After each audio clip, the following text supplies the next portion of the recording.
তরুণী ডাক্তারের খুনে শুরু হয়েছে গোটা দেশ জুড়ে বিক্ষোভ। পেনডাউন কর্মসূচির ডাক দিয়েছে পশ্চিমবঙ্গের সকল ডাক্তাররা। এছাড়াও বেরিয়ে এসেছে এই আরজিকর খুনের ঘটনাকে কেন্দ্র করে মুখ্যমন্ত্রী মমতা বন্দ্যোপাধ্যায়ের তরফ থেকে এক ভয়ঙ্কর পদক্ষেপ, ডেডলাইন বেঁধে দিল, না হলে সিবিআইয়ের হাতে তুলে দেওয়া হবে কেস। অপরদিকে বেরিয়ে এসেছে রোজভ্যালি চিটফান্ড কাণ্ডকে কেন্দ্র করে সকল রোজভ্যালি আমানতকারীদের জন্য বিরাট বড় সড় সুখবর, এবারে টাকা ফেরত দেওয়া শুরু হলো। এছাড়াও বেরিয়ে এসেছে হাইকোর্টের তরফ থেকে মহিলাদের পাশাপাশি এবারে পুরুষদেরও পাবেন চাইল্ড কেয়ার লিভ। হ্যাঁ ফ্রেন্ডস, একদম ঠিকই শুনেছেন। অপরদিকে বেরিয়ে এসেছে বাইককে কেন্দ্র করে বড় সড় আপডেট। আপনার কাছে যদি বাইক থেকে থাকে তাহলে ভিডিওটিকে একটুকু অবহেলা না করে প্রথম থেকে শেষ পর্যন্ত মনোযোগ সহকারে দেখতে থাকুন। তো চলুন শুরু করা যাক। আলোচনা শুরু করার পূর্বে প্রত্যেকবারের মতো করবো একটি রিকোয়েস্ট, ইনফরমেশনটি যদি ভালো লেগে থাকে অতি অবশ্যই ভিডিওটাকে লাইক করবেন, চ্যানেলটিকে অতি অবশ্যই সাবস্ক্রাইব করবেন, পাশে থাকা বেল আইকনটিকে প্রেস করবেন এরকমই লেটেস্ট ট্রেনিং আপডেট সবার আগে পাওয়ার জন্য। প্রথম আপডেটে বলা হচ্ছে রবিবারের মধ্যে পুলিশে কিনারা করতে না পারলে সিবিআইকে তদন্তভার তুলে দেব, বিস্ফোরক মুখ্যমন্ত্রী। আরজিকর কাণ্ডে আরো বড় পদক্ষেপের আশ্বাস মুখ্যমন্ত্রী মমতা বন্দ্যোপাধ্যায়। মৃত ডাক্তারির পড়ুয়াদের বাবা মায়ের সঙ্গে দেখা করে মুখ্যমন্ত্রী মমতা বন্দ্যোপাধ্যায় সেখান থেকে দাঁড়িয়ে পুলিশদের বিরুদ্ধে বিরাট ভয়ঙ্কর পদক্ষেপের হুঁশিয়ারি।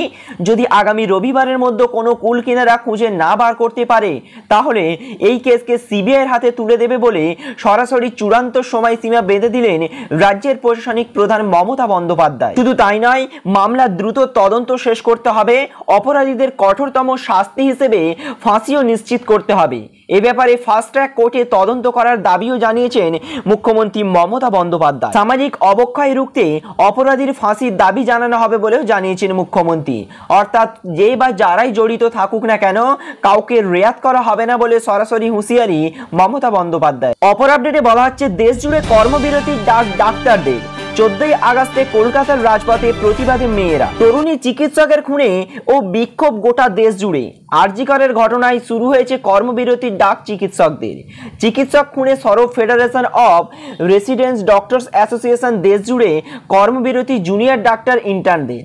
দিল্লির একাধিক হাসপাতালেও শুরু হয়েছে কর্মবিরতির ঘোষণা। আরজিকর ঘটনার প্রতিবাদে জয়েন্ট প্ল্যাটফর্ম অফ ডক্টরসদের প্রতিবাদের কর্মসূচি। বেলা 11টা থেকে দুপুর 12টা পর্যন্ত পেনডাউন। সরকারি বেসরকারি হাসপাতালেও চলবে পেনডাউন। অপর আপডেটে বলা হচ্ছে মহিলাদের সমান চাইল্ড কেয়ার লিভ পাবেন পুরুষেরাও, রায় কলকাতা হাইকোর্টে। এবার এক বিরাট ঐতিহাসিক রায় ঘোষণা করলো কলকাতা হাইকোর্টের প্রধান বিচারপতি অমৃতা সিনহা। সোমবার একটি মামলার রায়ে বিচারপতি জানিয়ে দিয়েছেন শুধু মেয়েরা নয়, এবারে পুরুষেরাও দীর্ঘমেয়াদী চাইল্ড কেয়ার লিভ পাবেন। কার্যত সন্তানের দেখাশোনার জন্য পুরুষেরাও এবার থেকে মহিলাদের সমান ছুটি নিতে পারবেন। সরকারি হোক বা বেসরকারি ক্ষেত্র, কোনো পুরুষ চাইল্ড কেয়ার লিভ নিতে চাইলে তাকে মহিলাদের সমান ছুটি দিতে হবে। অর্থাৎ মহিলাদের ক্ষেত্রে চাইল্ড কেয়ার লিভ এখন 2 বছরের জন্য ধার্য করা হয়েছে। এবার থেকে পুরুষদের ক্ষেত্রেও চাইল্ড কেয়ার লিভ 2 বছরের জন্য নির্ধারিত হবে। মহিলাদের পাশাপাশি শিশুদের দেখভাল করার জন্য পুরুষরাও তাদের চাইল্ড কেয়ার লিভ নিতে পারবে, সেটা সরকারি অফিস হোক কিংবা বেসরকারি। অপর আপডেটে বলা হচ্ছে 2 চাকার গাড়ির ক্ষেত্রে চালু হলো কড়াকড়ি নিয়ম, না মানলেই হবে মোটা টাকার জরিমানা। বর্তমানে আমাদের প্রত্যেকেরই কম বেশি বাইক বা স্কুটি আছে।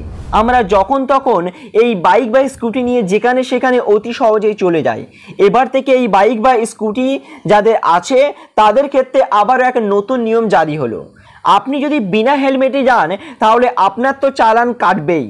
শুধু তাই নয়, আপনার পিছনে যে বসবে তার ক্ষেত্রেও এবারে হেলমেট নেওয়াটা বাধ্যতামূলক করা হলো। মোটর ভেহিকেল অ্যাক্টের অধীনে সম্পত্তি একটি নিয়ম বাধ্যতামূলক করা হয়েছে। আরও এর হেলমেট পরার বাধ্যতামূলকের পাশাপাশি পিছনে যে থাকবে তাকেও হেলমেট সাথে নিতে হবে, সেটা ইতিমধ্যেই বাধ্যতামূলক করা হয়েছে মোটর ভেহিকেল অ্যাক্টের আইনের অধীনে। অপর আপডেটে বলা হচ্ছে ফেরত দেওয়া হচ্ছে রোজভ্যালি চিটফান্ডের টাকা। কষ্টার্জিত অর্থ ফেরত পেতে এভাবেই করুন আবেদন। যে বা যারা রোজভ্যালি চিটফান্ড কাণ্ডে টাকা রেখে প্রতারিত বা সর্বশান্ত হয়েছিলেন, এবারে তাদের জন্য আসতে চলেছে বড়সড় সুখবর। খুব শীঘ্রই এই রোজভ্যালির টাকা ফিরিয়ে দেওয়া হবে আমানতকারীদের। রোজভ্যালি সংস্থার সমস্ত স্থাবর অস্থাবর সম্পত্তি বাজেয়াপ্ত করেছিল এনফোর্সমেন্ট ডিরেক্টরের তরফে। তারপরেই শোনা গিয়েছিল চিটফান্ডের টাকা খোয়ানো মানুষদের টাকা ফেরত দেওয়া হবে। এবারে 24 জুলাই আদালত নির্দেশ দিয়েছিল ইডির বাজেয়াপ্ত করা রোজভ্যালির 14টি ফিক্সড ডিপোজিটের 12 কোটি টাকা রোজভ্যালির কমিটিকে হস্তান্তর করতে। যখন ইডি রোজভ্যালির কমিটিকে টাকা দেবে তখনই যারা টাকা ফেরতের আবেদন করেছেন তাদের ব্যাংক অ্যাকাউন্টে দিতে পারবেন। উপরন্তু রোজভ্যালির সমস্ত বিক্রি করে আরও 2100 কোটি টাকা পাওয়া গিয়েছে, সেই টাকাও ধীরে ধীরে ফেরত দেওয়া হবে বলে জানানো গেছে। তো আপনাদের মধ্যে কেউ যদি রোজভ্যালি কাণ্ডে টাকা রেখে প্রতারিত হয়ে থাকেন তাহলে আর দেরি না করে অনলাইনের মাধ্যমে আপনি আবেদন করতে পারবেন। কিভাবে আবেদন করবেন, আবেদন করতে গেলে কি কি ডকুমেন্টস লাগবে, বিস্তারিত প্রতিটা আপডেটই আমি ডেসক্রিপশন বক্সে যথাযথভাবে দিয়েছি, আপনারা ওখান থেকে দেখে নিতে পারেন। তারপরেও যদি কোনো রকম সমস্যা হয়ে থাকে তাহলে অবশ্যই আমাকে কমেন্ট বক্সে লিখে জানাবেন। সাথে সাথে আপনি যদি রোজভ্যালি ছাড়াও অন্য কোনো চিটফান্ড কাণ্ডে টাকা রেখে প্রতারিত হয়ে থাকেন তাহলে সেই চিটফান্ড কোম্পানির নাম আমাদেরকে কমেন্ট বক্সে লিখে জানাবেন। আমরা চেষ্টা করব ওই চিটফান্ড কোম্পানির টাকা ফেরতের আপডেট যখনই উঠে আসবে তৎক্ষণাৎ সেটি আপনাদের কাছে পৌঁছে দেওয়ার জন্য। Thank you friends, thank you for watch.